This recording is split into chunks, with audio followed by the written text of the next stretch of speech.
Bonjour à tous et bienvenue dans ce nouveau format, cette nouvelle émission qu'on vous propose sur la chaîne dont on fait le max. Ça s'appelle Genius by ORLM. Chaque semaine, vous me retrouvez pour répondre à toutes vos questions. C'est une super foire aux questions. Si vous avez une question sur Apple, quelle qu'elle soit, une rumeur, un problème de configuration, un choix de matériel, un conseil d'achat, parfois même un conflit avec Apple, voire une question sur l'émission ou une question générale technique.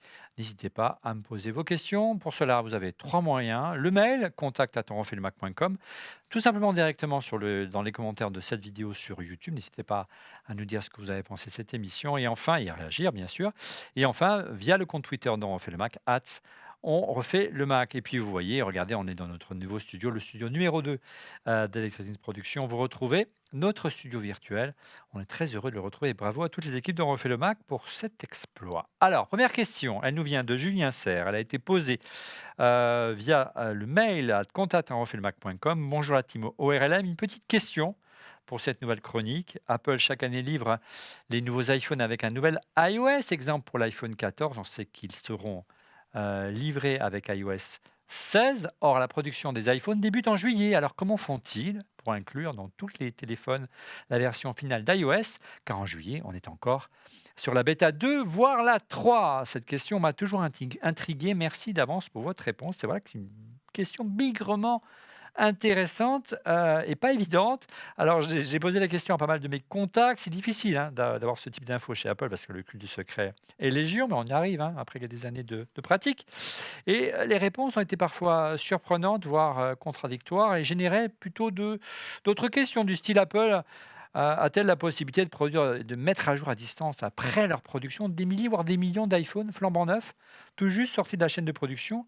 Par quel procédé, quels moyens, quelle technologie? Alors, j'ai encore une fois essayé de mener l'enquête. Et en fait, d'après d'anciens responsables d'Apple et des consoeurs journalistes, elles se reconnaîtront.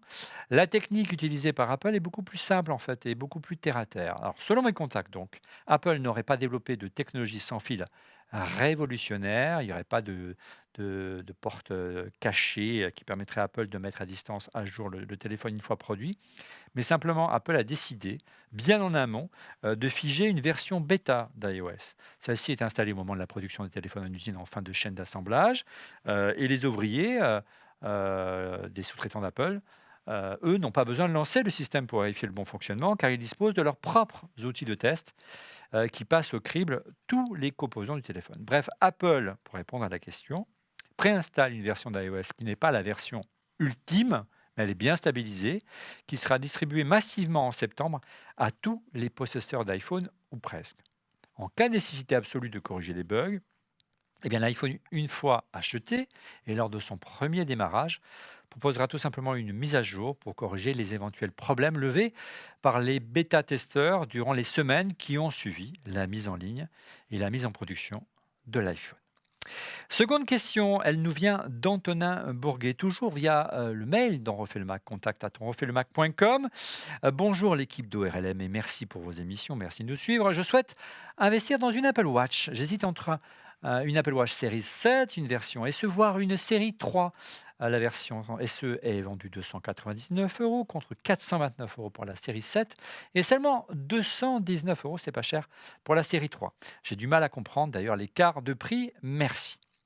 Alors Antonin, pour vous répondre, attention, déjà 219 euros, 299 euros, 429 euros, c'est un prix de départ, à partir de. Ils correspondent au petit format des cadrans des montres d'Apple. C'est soit 38 mm pour la série 3, 40 mm pour la série SE et 41 mm pour la série 7. Donc, à titre personnel, moi, si j'avais un conseil à vous donner, en plus, moi, j'ai vraiment des poignets super fins, j'ai des poignées de filles. Je préfère et je vous conseillerais de loin de prendre les versions grand format, grand écran de vos iPhones, de vos Apple Watch, pardon, soit 42 mm pour la série 3, 44 mm pour la SE et 45 mm pour la série 7. Et ça va coûter 30 euros de plus, donc n'hésitez pas, simplement 30 euros, il vaut mieux prendre le grand écran. Donc le vrai ticket d'entrée de l'Apple Watch, c'est 249 euros pour la série 3, 329 euros pour la série SE et 459 euros pour la série 7. Alors d'emblée, franchement, même si le prix de la série 3 est attractif, je ne vous conseille pas ce modèle, vraiment pas. Et là, moi, je trouve vraiment vieilli. Son écran, vous savez, façon timbre-poste, qui n'épouse pas les bords, je trouve que ça fait vraiment cheap aujourd'hui. Moi, je préfère de loin privilégier une version SE, voire une série 7. La différence se fait sur la taille de l'écran entre la SE et la série 7, 1 millimètre de différence. Alors, vous me direz, c'est pas grand-chose, mais vraiment, ça change tout. Sur la série 7, l'écran est encore plus affleurant, il va vraiment lécher les bords du châssis de la montre. Alors, l'effet avec les cadrans d'Apple est plutôt sympa, c'est vrai. Mais là, ça fait quelques mois que je l'utilise. Eh bien, la surface d'affichage supplémentaire n'est pas vraiment gérée par toutes les applications. C'est plutôt la décision et surtout par mon application chouchou, ça s'appelle Clocologie, qui permet de muer votre Apple Watch en Rolex, en quartier, en tag. C'est marrant, vous allez voir, on a fait un petit tutoriel, on vous mettra le lien dans la description pour vous permettre de réaliser ce petit exploit. Bref, non, le vrai intérêt de la série 7, c'est pas tellement son écran, bien qu'il soit plus grand, bien qu'il ne s'éteint pas. C'est pas sa puce qui est plus rapide, c'est surtout qu'elle est mieux dotée au registre des fonctions de santé. Elle dispose d'une app exclusive, Oxygène sanguin, qui, comme son nom l'indique, calcule le taux d'oxygène dans le sang, bien utile en ces temps malheureusement de Covid. Autre fonction exclusive à la série 7, l'APCG, en clair, une fonction d'électrocardiogramme. Si vous souffrez de tachycardie et que vous avez tout simplement des petits problèmes de cœur, pas d'amour de cœur, la montre se montre très efficace et les résultats sont proches des tests menés par des vraies professions médicales. Ce qui ne veut pas dire que l'Apple Watch SE n'est pas capable de mesurer votre rythme cardiaque, mais c'est plus dans un usage d'activité, de sport, mais ce n'est pas dans le cadre d'un suivi médical. En clair, elle ne permet pas, la SE, de détecter une défibrillation auriculaire. C'est un point précis pour un problème cardiaque qui vous amènera à aller consulter un médecin ou aller en urgence si on détecte et si l'Apple Watch détecte une défibrillation auriculaire. Bref, Antonin, pour votre premier achat et pour répondre à votre question, si vous ne disposez pas d'un gros budget, que vous recherchez une montre pour mesurer votre activité, que vous ne serez pas de problèmes médicaux particuliers, eh bien, je pense que l'Apple Watch SE me semble de loin le meilleur choix. Question, cette fois-ci via le compte Twitter d'On refait le Mac, d'un fidèle de cette émission, Stéphane Becquet, on le salue. Il me semble qu'Olivier Frigueras et moi, on rêvait à une époque comment expliquer qu'Apple ne soit pas présent dans la production de télévision premium comme Bang et Holucen. Ils ont le son, ils ont l'OS, ils ont l'Apple TV+, la prod et les contenus.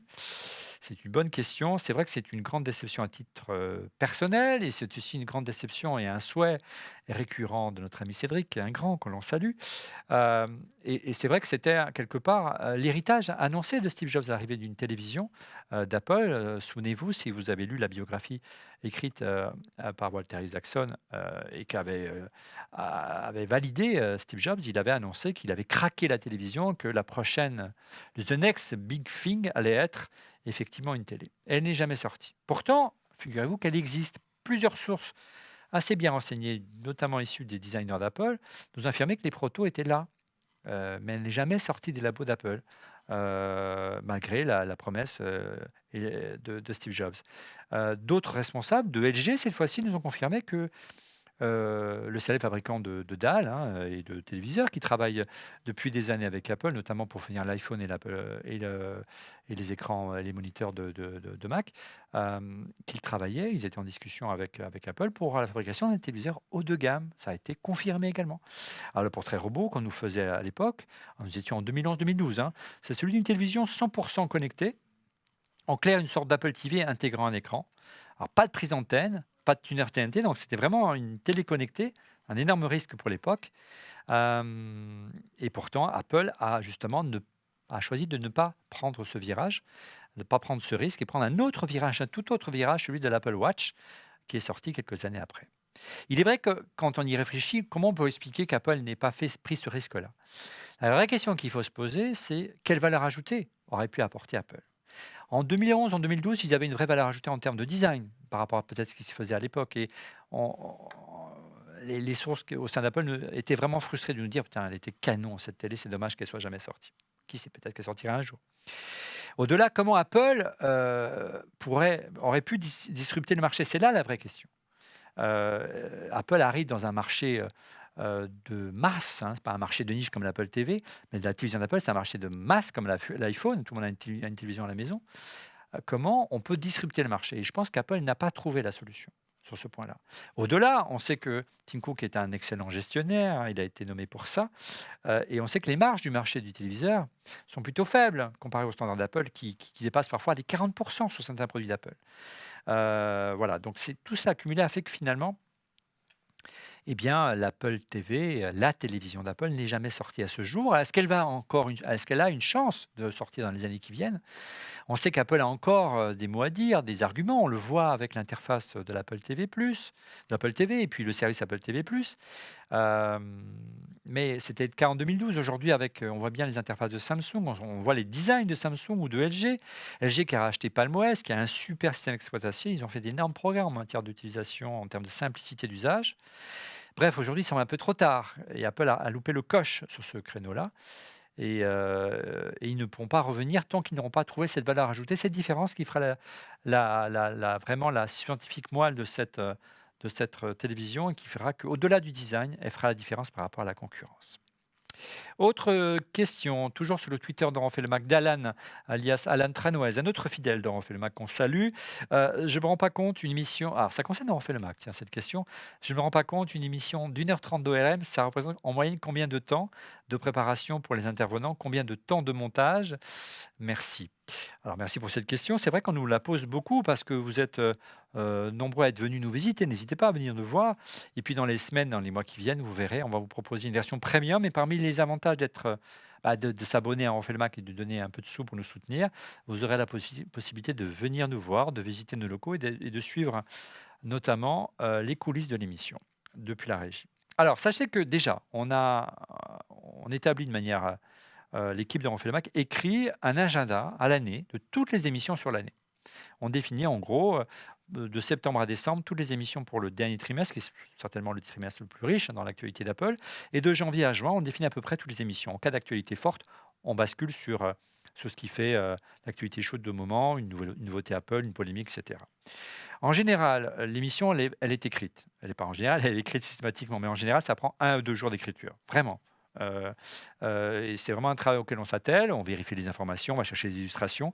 Donc c'est un gros, gros travail de toute l'équipe de Refait le Mac que je salue aujourd'hui. C'est 4-5 personnes hein, aujourd'hui, les équipes de Refait le Mac préparent l'émission chaque semaine. Vous vous demandiez une question par rapport au montage, et il y a quasiment plus de montage. On essaye. Vous voyez bien qu'on est dans des installations vraiment écrit, on est très fiers et vraiment on félicite les équipes de Refait le Mac. On essaie de faire une émission la plus quali possible au moment de la captation. C'est vraiment du nettoyage que l'on fait. Par contre, il y a un gros travail le vendredi, puisqu'on enregistre le jeudi soir, un gros travail de mise en ligne, car nous sommes présents sur toutes les plateformes, hein, quasiment. Hein.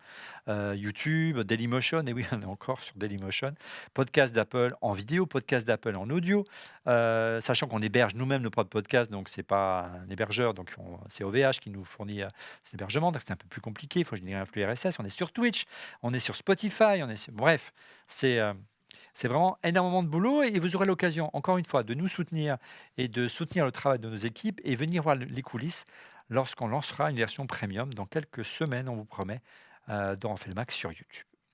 Une question de Mano sur Twitter, de YouMano00. Je me souviens qu'en juillet dernier, vous parliez de faire une émission spéciale numéro 400, mais je n'ai pas le souvenir d'avoir vu cette émission. Effectivement, si vous regardez la playlist dont on fait le Mac sur nos différentes plateformes, que ce soit sur podcast d'Apple ou sur YouTube, il n'y a pas de numéro 400. Pourquoi? Parce que le numéro 400, c'était un numéro festif, 12 ans d'en refait le Mac. On voulait faire la fête, on voulait étreindre nos chroniqueurs, étreindre nos invités, qui tous les réunir pour une émission spéciale. Et puis ça tombait au moment du Covid, tout simplement. Donc on a été obligé de retarder cette émission et puis on a changé de studio, ça a pris un peu de temps, les travaux, on en sort à peine, ça a pris des mois. Donc oui, elle est prévue, on se donne rendez-vous, allez, raisonnablement, à la fin de cette saison, notamment si on a le temps de lancer l'offre premium. Et parmi les cadeaux qu'on vous offrira, parmi cette offre premium, on vous invitera à cette 400e avec nous, ici au village Baïséa. On fera la fête dans le village et sur le toit terrasse du village Baïséa, ensemble, et on fêtera et on enregistrera une émission spéciale 400 avec retard, près d'1 an. Mais on sera en rendez-vous promis. Si ce n'est pas en juillet, ça sera à la rentrée. Et enfin, dernière question. C'est encore une question de Mano qui nous pose toujours beaucoup de questions sur Twitter.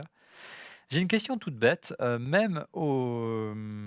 mais que donne au niveau résistance à l'usure les AirPods Max, notamment la canopée? Alors la canopée, vous savez, c'est le bandeau hein, entre qui maintient les 2 haut-parleurs.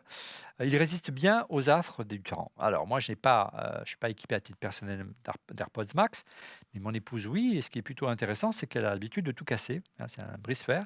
Notamment, elle casse tous les joujoux high-tech que je lui offre, hein. Donc elle a massacré de nombreux casques, faites-lui confiance, et là, bonne surprise, ça fait presque plus d'un an maintenant qu'elle a des AirPods Max et RAS. Au niveau de la canopée, c'est vrai quand on le sort, et c'était notre première remarque lorsqu'on l'a testé pour la première fois, il est très souple, hein, cet arceau. Il semble fragile, mais dans les faits, il n'en est vraiment rien. C'est vraiment très, très souple, ça accepte vraiment les torsions même très poussées. Le seul bémol que je mettrais, c'est plutôt sur les coussinets, hein, qui s'appuient, vous savez, sur les oreilles, et avec le temps, ils sont un petit peu décolorés. Voilà, c'est tout ce que j'avais à signaler. Alors c'est pas vraiment à raison d'un problème de conception, mais plutôt à raison de l'usage qu'en fait mon épouse. Elle a tendance à mettre du fond de teint, et le fond de teint attaqué ou plutôt que tacher le tissu. Alors c'est pas vraiment grave, hein, il est facile de les remplacer d'un geste. Ils sont aimantés, donc ça se retire en un clin d'œil. Mais le prix est tout de même assez élevé, 79 €, c'est presque le prix d'un casque d'entrée de gamme, donc ça laisse réfléchir. Reste que les AirPods Max ont très bien vieilli, hein, vu le prix, c'est un peu normal. Ce qui n'est pas le cas des AirPods, Pro, ce sera l'occasion d'une nouvelle Genius by ORLM, parce que franchement, alors à l'usage, avec le temps, je trouve que les AirPods, Pro vieillissent plutôt mal. Moi, j'ai eu des craquements, les AirPods qui ont tendance à me dire que c'est pas mes AirPods, et qui me suivent alors que c'est les miennes. Je les ai changés à 2 reprises. Bref, n'hésitez pas à réagir sur les commentaires, à nous poser des questions sur les AirPods, sur les problèmes de configuration, on les fera remonter à Apple. Voilà, nous sommes arrivés au terme de ce premier épisode dans ORLM, Genius by ORLM, pardon. N'hésitez pas à nouvelle fois à me poser vos questions dans les commentaires, via Twitter, via le compte On refait le Mac, ou encore par mail. L'adresse, c'est contact@onrefaitlemac.com. Alors, mille merci encore de nous avoir suivis. On se retrouve dès la semaine prochaine pour déjà le deuxième épisode d'ORLM, de Genius by ORLM. Il faut la retenir le nom. À la semaine prochaine. Au revoir.